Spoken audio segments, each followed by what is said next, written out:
Boa tarde a todos. Boa tarde, Heloísa. Boa tarde, Mariana, a todos que começam a acompanhar a partir de agora o Bora RN desta segunda-feira, 28 de setembro. Nesse mesmo dia, em 1881, era inaugurada a ferrovia que liga Natal a São José do Mipibu. Vamos aos destaques deste comecinho de semana. Aglomerações marcam o primeiro final de semana de campanha de rua pelo Rio Grande do Norte. Carro capota nas dunas da Praia de Búzios e reacende a discussão sobre a prática de passeios não autorizados em áreas de praia. Detran vai leiloar amanhã 264 lotes de veículos entre carros e motos, além de sucatas. O governo federal já economizou cerca de R$1 bilhão com o trabalho remoto de servidores públicos durante a pandemia. DENIT segue executando as obras do gancho de Igapó. O viaduto deve ser entregue em março do ano que vem, já o túnel deve ficar para 2022. E ao vivo vamos falar sobre os casos de AVC, acidente vascular cerebral, que o Hospital Valfredo Gugel recebe todos os dias. O Bora RN começa agora.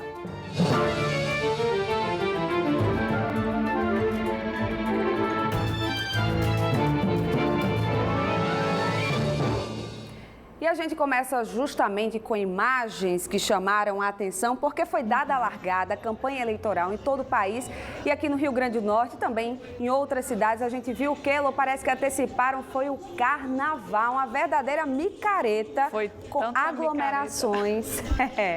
Foram muitas micaretas, viu, Mari, pelo interior do estado, em cidades como Nova Cruz, Baraúna e tantas outras. Marcelino Vieira, Macau, vários municípios. Ainda não existe nenhum balanço ainda de quantas situações como essa que a gente está assistindo agora aconteceram nesse final de semana, neste domingo, né? Porque, na verdade, começou efetivamente neste domingo. E não teria problema nenhum, né? A gente estaria aqui celebrando a animação desse início de campanha se não fosse a pandemia, né? E esse ano, ao contrário das eleições passadas, né, os decretos municipais, eles limitam as passeatas que devem ser restringidas. Não é que não pode, mas tem que respeitar as normas, inclusive dos decretos municipais. Então, esses municípios onde aconteceram essas aglomerações, eles têm decretos em vigor proibindo justamente esse tipo de situação. A gente vê aí muita gente respeitando o distanciamento sem máscara. social. A gente viu que a PM atuou mais distribuindo máscaras, não foi possível fazer um controle disso, né? Realmente são muitas pessoas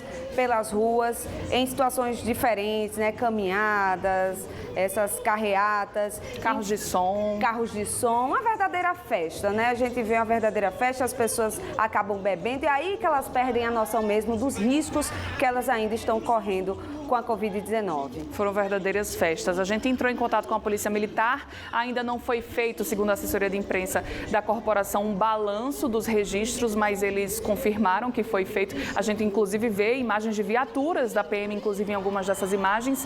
Eles receberam várias denúncias, né? Foram registradas ocorrências desses casos, mas não foi feito nada prático para evitar que isso acontecesse. E o Tribunal Regional Eleitoral está sendo bastante cobrado também no dia de hoje do que vai ser feito. Me parece que deve acontecer uma reunião ainda hoje, mas a assessoria de imprensa disse que só mais tarde realmente que vai ter uma nota, uma explicação. Se pronunciar, porque a gente fica se perguntando, né, Lô? E aí? Porque a gente viu isso nas convenções, né? Isso foi bastante criticado, viralizado nas redes. Agora, com a campanha efetivamente iniciada, vemos e muito. E aí, vai continuar isso? Alguém é punido? Como é que fica? Por isso que a gente chamou justamente o comentarista de toda segunda-feira para falar sobre esse assunto. Bruno Araújo, seja bem-vindo mais uma vez ao Bora. Ele já está aqui com a gente, dessa vez começando já o Bora dessa segunda. Tudo bom, Bruno? Boa tarde. Boa tarde, Elô. Boa tarde, Mariana. A gente está aqui para comentar e falar um pouquinho dessa loucura que a gente viu nesse fim de semana, né? Foi o que mais marcou realmente, né? Esse início da campanha. Exato. Me chama muita atenção, porque a gente viu, o que mais chama atenção, na verdade, é que a gente viu durante o período de pré-campanha, no período das convenções, essas aglomerações acontecerem.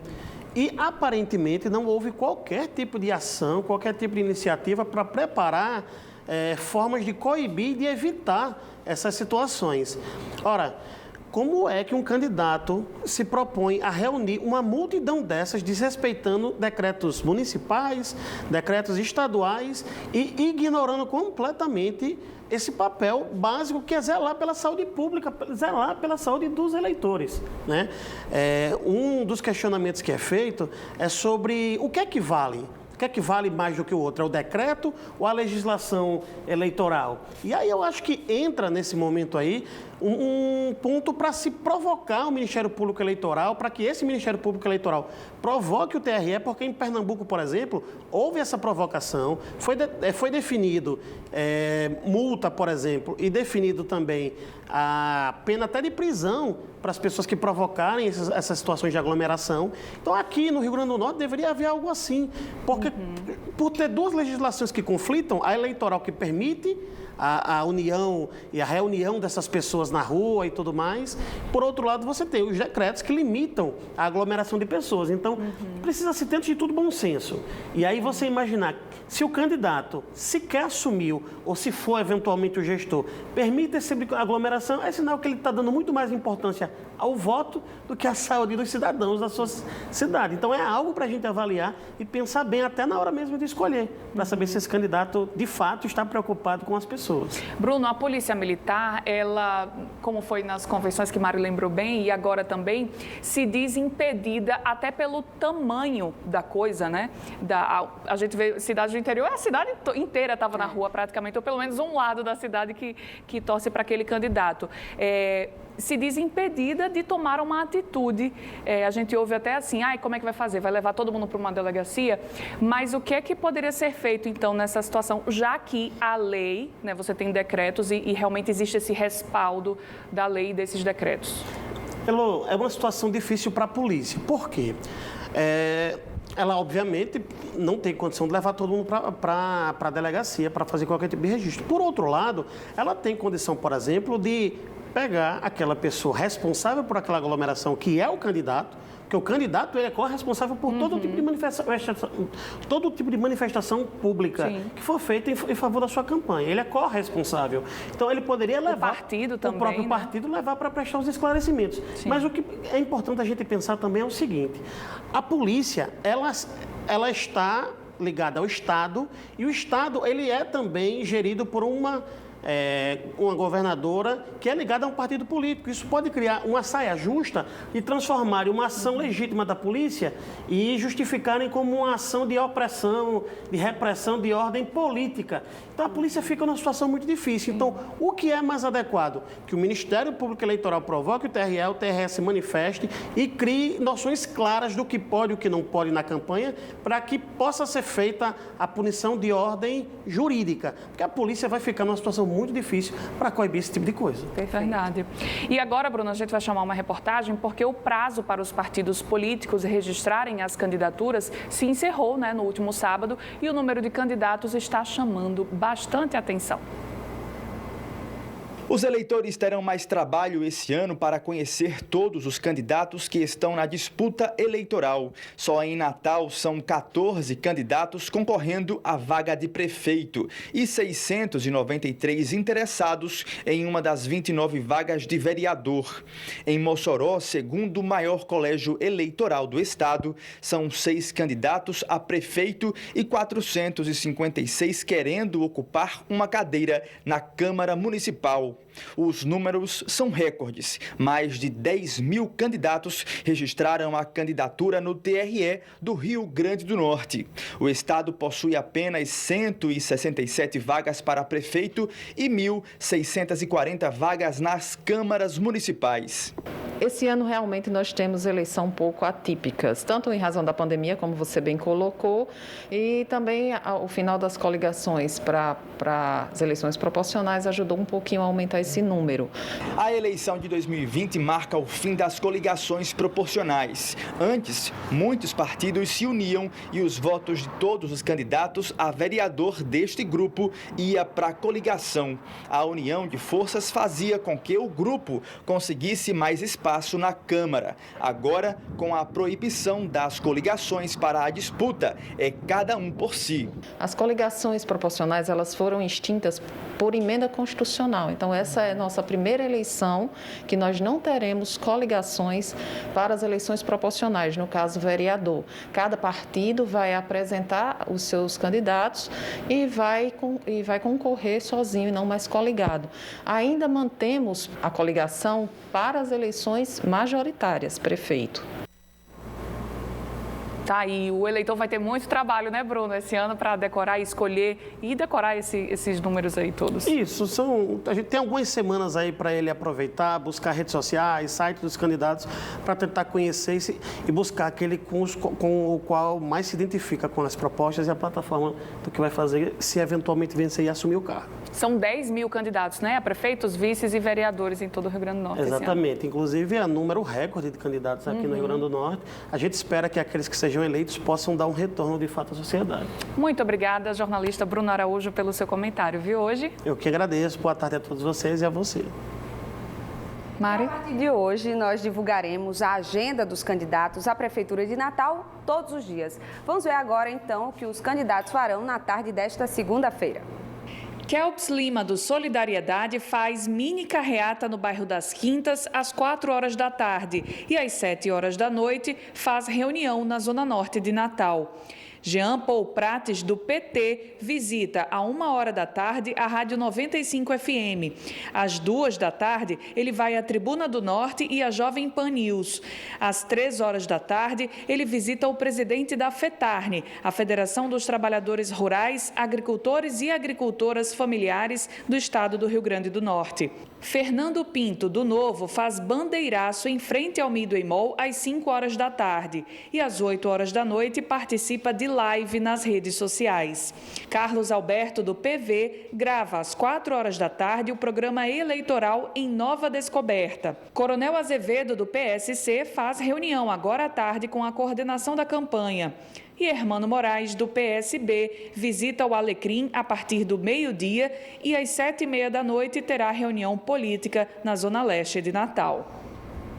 E olha, a partir de amanhã, o Bora RN entrevista os candidatos à vice-prefeitura de Natal. O primeiro entrevistado será Fernando Amaral, que é vice do candidato Fernando Pinto, ambos do Partido Novo, candidatos à prefeitura aqui de Natal. Você pode participar, inclusive, enviando perguntas para o WhatsApp da Band RN pelo número 991468388.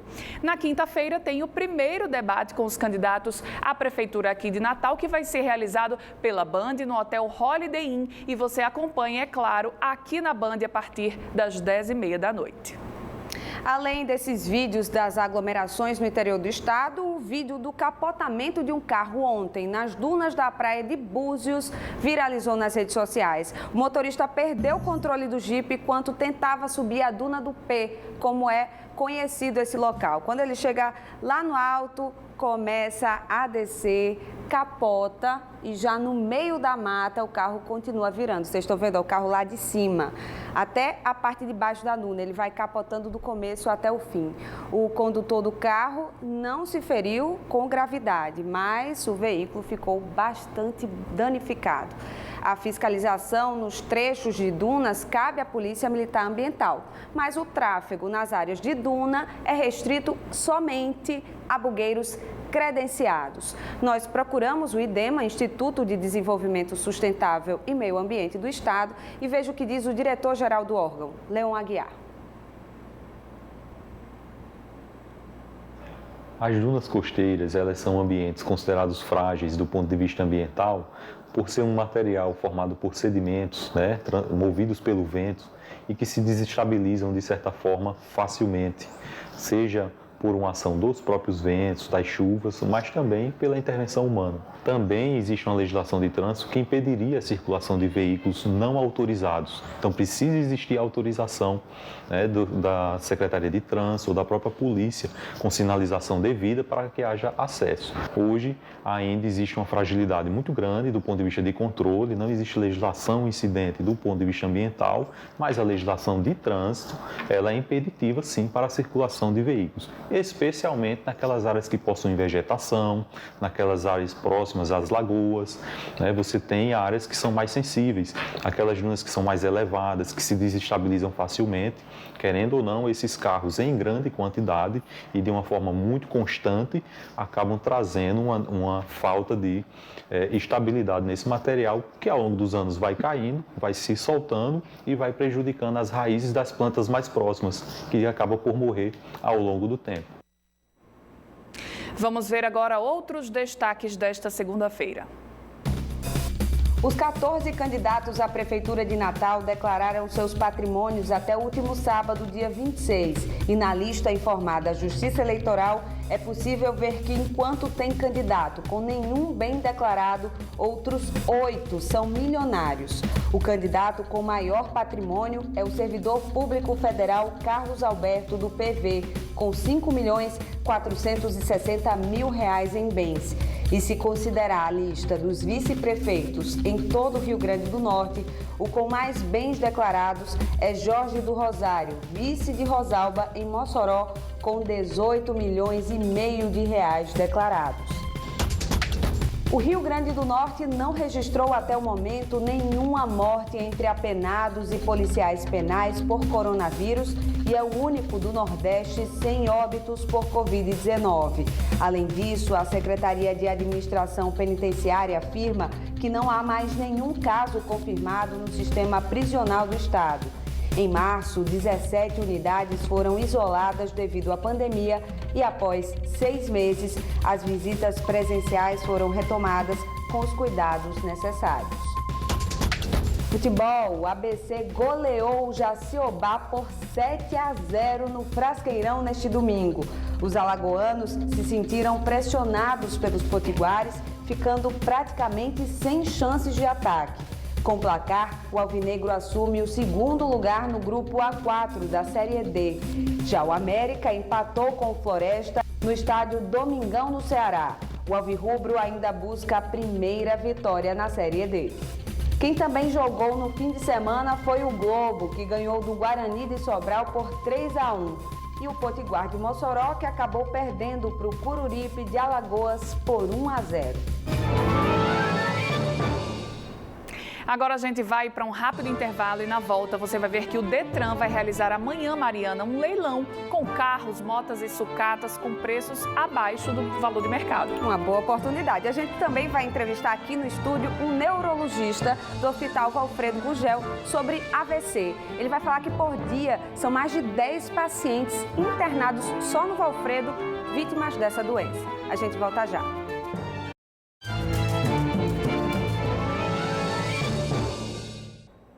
O DENIT segue executando as obras do gancho de Igapó. O viaduto deve ser entregue em março do ano que vem, já o túnel deve ficar para 2022.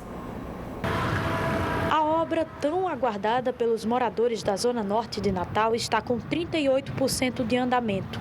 O viaduto, que é a primeira etapa de todo o serviço, deve ser entregue à população em março do ano que vem. A primeira etapa é a construção do viaduto sobre a BR e a segunda de um túnel em Y, saindo da Avenida das Fronteiras, dando acesso a São Gonçalo do Amarante ou ao centro de Natal. A segunda fase da obra, que é o túnel, existe previsão de recursos já para o seu início e a previsão de término em 2022, a depender da liberação da Lei Orçamentária de 2021. As obras do gancho de Igapó foram licitadas em 2014, mas a ordem de serviço só foi assinada 2 anos depois. Antes de começar a construção propriamente dita, ainda houve um processo de desapropriações na região. Foram 37 demolições de imóveis. Ao todo, o orçamento das obras do gancho de Igapó é de R$60 milhões. E o Detran vai leiloar amanhã 264 lotes de veículos, entre carros e motos, além de sucatas. O processo será todo online. Ao todo, serão leiloados 264 lotes de carros, motos e sucatas de veículos apreendidos nas ações de fiscalização do Detran. Os veículos ficaram expostos para visitação na última sexta-feira e hoje pela manhã em Natal e em Açu. No pátio do Detran, na capital, estão mais de 120 lotes de motos e sucatas e apenas um carro do ano de 2009 que está no leilão com lance inicial de R$12 mil. Os lances iniciais para as motos variam entre R$200 e R$3 mil.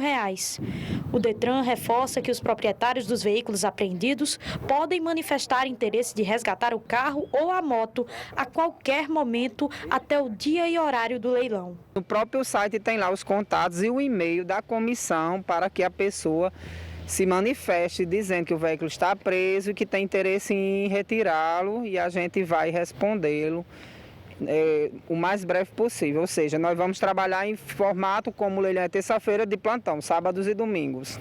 O leilão de veículos e sucatas realizado pelo Detran será exclusivamente online às 10 horas da manhã no site Lance Certo. Para participar, as pessoas físicas e jurídicas devem ter feito cadastro prévio no mesmo site com pelo menos 48 horas de antecedência. O edital está lá disponível no nosso site, o link é onde linka e vai direto para o edital. E quem quer participar, é interessante que leia todo o edital, que lá fala de como é todo o procedimento, o antes, o durante e o posterior. O governo federal já economizou cerca de R$1 bilhão com o trabalho remoto de servidores públicos durante a pandemia. No início foi um pouco complicado. Amanda teve de criar um ambiente em casa para conseguir trabalhar.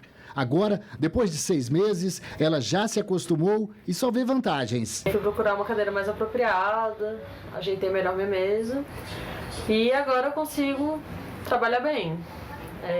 Consigo até perceber uma mudança na minha produtividade, sinto que eu estou mais focado. Com metade dos 560 mil funcionários do Poder Executivo trabalhando em casa, o governo federal teve uma redução de cerca de R$1 bilhão nos gastos com pessoal entre abril e agosto, segundo o Ministério da Economia. Nada substitui o contato pessoal, né? Mas realmente, as pessoas trabalhando em casa, você deixa de gastar luz, deixa de gastar cafezinho, deixa de gastar papel, tem uma opção de coisa aí, né? Que é economizado. Além do alívio nas contas para a manutenção do espaço físico, boa parte da economia veio das viagens que os servidores deixaram de fazer. O governo já estuda tornar o home office uma realidade mesmo após o fim da pandemia. A pandemia mostrou que já existem ferramentas tecnológicas que possibilitam que uma parte do serviço feito na administração pública seja feito de forma remota, sem prejudicar a entrega de serviços aos cidadãos. Então, atividades administrativas em geral, de assessoria jurídica, de tecnologia de informação, de gestão de pessoas, de comunicação social. O teletrabalho veio para ficar. O Hospital Valfredo Gurgel faz um alerta para a prevenção contra o acidente vascular cerebral, o famoso AVC. É que diariamente mais de 10 pessoas são internadas na unidade vítimas dessa doença, né, Mari? Exatamente, por isso que a gente chamou aqui o neurologista do Hospital Valfredo Gurgel, doutor Marcelo Marinho, que vai ajudar a gente a entender melhor e como se prevenir do AVC. Primeiramente, doutor, boa tarde. Como é que acontece o AVC? Que doença é essa? O AVC nós temos 2 tipos. A gente tem o AVC isquêmico e o hemorrágico. Isquêmico, uma artéria é obstruída, entupida e falta sangue naquela região. O hemorrágico, essa artéria rompe. E aí, independente de um ou do outro, tem uma lesão no cérebro e com isso vem o sintoma.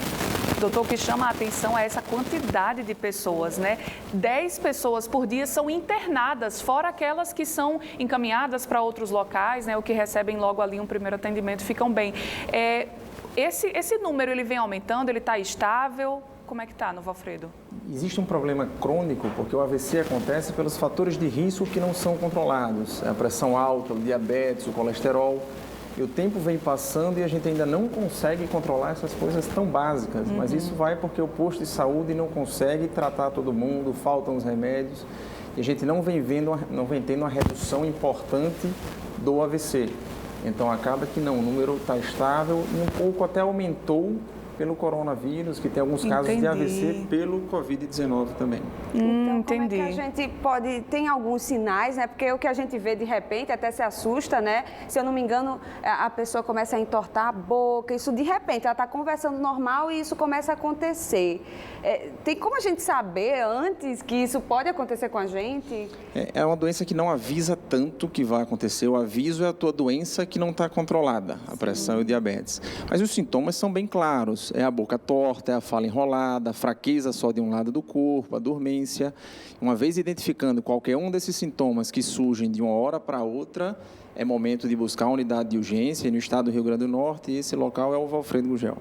Quando eu fico imaginando a pessoa que está sozinha em algum ambiente, em casa, por exemplo, e começa a sentir isso, né? Ela pode até identificar, mas para pedir ajuda é complicado, né? Porque mexe com toda a sua parte motora, né? A comunicação. Como é que você se comunica? É complicado, né, doutor? É bem difícil. Nesse aspecto, como existe a dificuldade de comunicação, o ideal é, através do 192, tentar ali falar alguma coisa o mínimo possível. Então, o SAMU e os bombeiros já são treinados para, num contato telefônico, vendo a dificuldade, tentar mandar alguém para avaliar, e eles já conseguem ver que aquela voz enrolada pode ser alguém com AVC que não está se comunicando. E esse socorro tem que ser muito rápido nesses casos? Tem que ser imediato. Assim, para esse subtipo que a artéria obstrui, existe uma medicação que vai lá e desentope.